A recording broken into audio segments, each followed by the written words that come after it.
अच्छेद्यो अयमादाह्यो अयमक्लेद्यो असोस्य एव च नित्यः सर्वगतः સ્થાણુર અચલો અયમ સનાતન.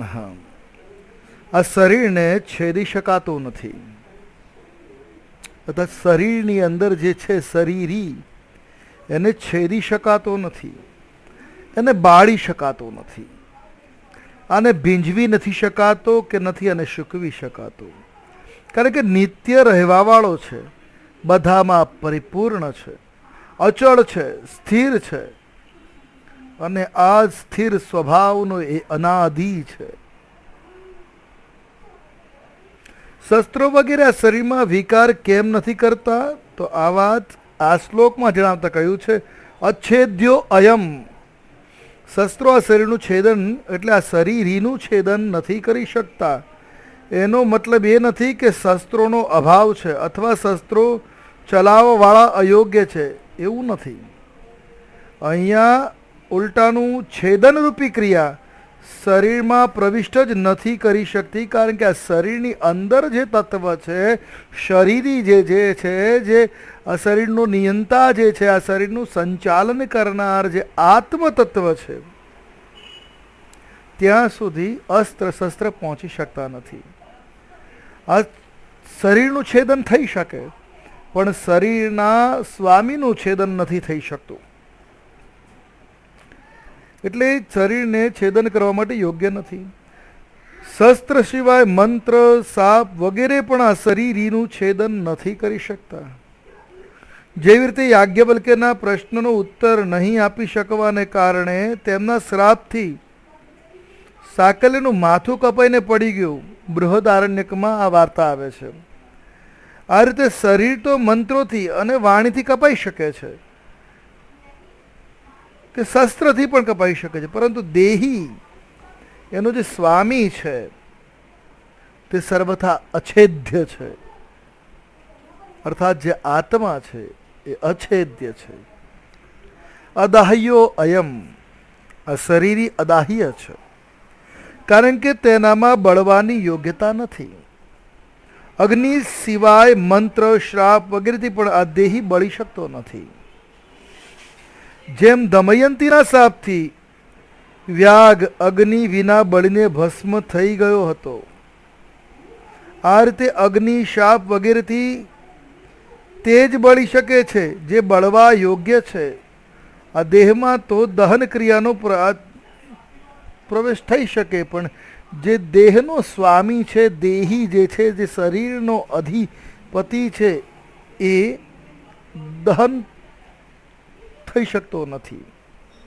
એટલે અદાહ્ય, એમાં દહન ક્રિયાનો અભાવ છે. અક્લેદ્ય અર્થાત એને ભીંજવવો પણ શક્ય નથી. ભીંજાવા માટે કારણરૂપ પ્રત્યક્ષ પદાર્થ હોવું જરૂરી છે. જ્યારે આત્મા, દેહી, શરીરી, શરીરનો સ્વામી એ પદાર્થ સ્વરૂપ નથી, એટલે એને ભીંજવી ન શકાય.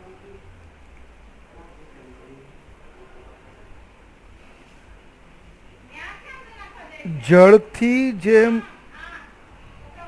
મંત્રથી, શ્રાપથી, ઔષધિ વગેરેથી ભીંજાવી શકાય, પણ એ શરીરને ભીંજવી શકાય છે. શરીરના સ્વામી એવા શરીરને ભીંજવી શકાતો નથી. જેવી રીતે સાંભળવામાં આવે છે કે માલકોશ રાગ ગાવાથી પથ્થર પણ પીગળી જાય છે. ચંદ્રમાને જોઈને ચંદ્રકાંત મણિ ભીંજાઈ જાય છે, પરંતુ આ દેહી રાગ રાગડી વગેરેથી પણ ભીંજાવાવાળી વસ્તુ નથી. એ તો અપરંપાર છે, અશોષ્ય છે. આ દેહી અશોષ્ય એટલે એને સૂકવી ન શકાય. અર્થાત વાયુ દ્વારા એને શોષી શકાતું નથી, એને શોષણ ન થઈ શકે, એને સૂકવી ન શકીએ. એ એવી વસ્તુ નથી કે જેને તેનામાં શોષણ ક્રિયા પ્રવેશ કરી શકે. વાયુ, મંત્ર, તંત્ર અથવા કોઈ ટેકનિકલ વસ્તુ દ્વારા સૂકવી શકાય. વાળ ભીના થયા હોય તો મશીન દ્વારા એને સૂકવી શકાય. વસ્ત્ર ભીના થયા હોય તો મશીન દ્વારા સૂકવી શકાય છે, પણ જે આત્મા જે છે, શરીરનો સ્વામી છે, ત્યાં સુધી આપણી પહોંચ જ નથી, તો એ દ્રશ્ય નથી, એ પદાર્થ નથી, એને સૂકવી કેમ શકવું? અગસ્ત્ય મુનિ એ દ્રશ્યમાન સમુદ્રને સૂકવી કાઢ્યો તો આચમન કરીને, કારણ કે દ્રશ્યમાન પદાર્થ સ્વરૂપ છે. પણ જ્યારે આત્મા તત્વ નથી દ્રશ્યમાન, નથી પદાર્થ, તેનું શોષણ ન થઈ શકે. એ વચ્ચે અર્જુન નાશથી સંભાવનાને લીધે શોક કરી રહ્યો છે. અર્જુન નાશની સંભાવનાને કારણે શોક કરી રહ્યો, એટલા માટે શરીરને અછેદ્ય, અદાહ્ય, અક્લેદ્ય, અશોષ્ય કહીને ભગવાને એ વચ પદોથી વિશેષ ભાર દઈને કહ્યું છે કે શરીર તો આવો જ છે, તેમાં કોઈ પણ ક્રિયાનો પ્રવેશ સંભવી શકતો નથી. આથી આ શરીરી શોક કરવા યોગ્ય છે જ નહીં, નિત્ય છે. આ દેહી નિરંતર રહેવા વાળો છે. આ કોઈ કાળમાં ન હતો, કોઈ કાળમાં નહીં હોય કે નહીં રહે એવી વાત જ નથી અહીંયા. આ સદંતર છે, અનિત્ય નિરંતર છે અને રહેવાનો જ છે. સર્વગતઃ આ દેહી સર્વકાળમાં છે એમ જ રહે છે. તો એ કોઈ સ્થળે રહેતો હશે, એ કયા સ્થળે રહેતો હશે? એના ઉત્તરમાં કહે છે કે આ દેહી સઘળી વ્યક્તિ, વસ્તુ, શરીર વગેરેમાં એક રૂપથી વિરાજમાન છે. શરીરના દરેક અંગોમાં એ દેહી વિદ્યમાન છે, અચલ છે. અચલ આ સર્વગત છે, તો એ કઈ આવતો જતો નથી, એ ત્યાં સ્થિર છે, અચળ છે. એ વિશે કહે છે કે દેહી સ્થિર સ્વભાવ વાળો છે, અર્થાત તેનામાં કદી અહીંયા અને કદીક ત્યાં આ રીતની આવા જવાની સ્થિતિ જોવા મળતી નથી. એ નિત્ય નિરંતર દેહમાં છે, સ્થાણું અસ્થિર સ્વભાવ વાળો છે, ક્યાંક આવતો જતો નથી. આ વાત બરાબર છે, પરંતુ તેનામાં કંપન તો થતું હશે નહીં.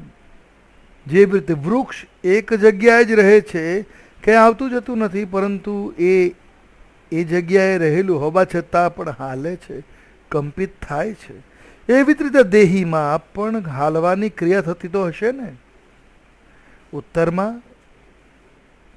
આ દેહી સ્થાણું છે, અર્થાત તેનામાં હાલવાની ક્રિયા નથી. There is no movement.